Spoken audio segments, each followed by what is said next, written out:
Здравейте, външният вид трябва да е приличен, не фантастичен. От злоба се погрознява първо, но хората не се замислят за причините.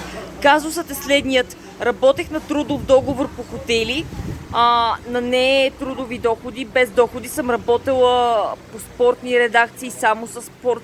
Казусът е следният. Имаше там една лелка около мен, приятелка на майка ми, която беше поканена с други на гости у нас и на рожден ден на майка ми, само за да не развалям празника, не й повдигнах сметка, защото тя се държи по един начин с мене и ме обижда и ме разплаква на моя територия. Само за да не развалям празника, не я изгоних от вкъщи. Но аз съм имала човек до себе си, не съм го задържала, но тя се рови където ни е работата и тръгна да ми дава непоискани съвети, че компромиси не искала да прави и останала сама. Ама да ме разплаква на моя територия ме дойде в повече. Следващия път, като реши, ще бъда по-безкрупулна. Аз първо това ще го пратя налично в Messenger, там във Viber. Да, и другото. Тя няма Facebook, но в същото време следи, не знам как то по интернет се намират тия работи, следи какво публикувам и ми прави забележка.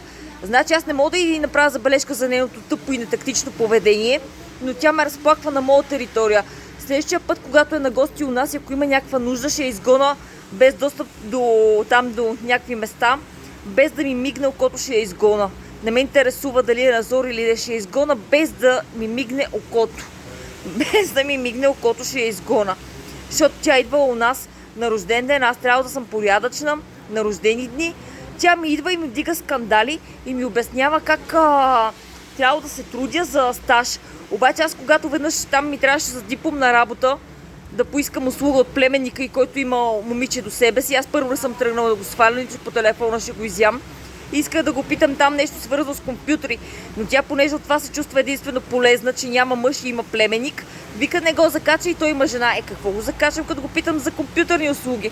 Но на нея явно не й понасят някои неща, пасивна агресия. Другия път ще изхвърлят вкъщи, когато има нужда. Аз обещавам.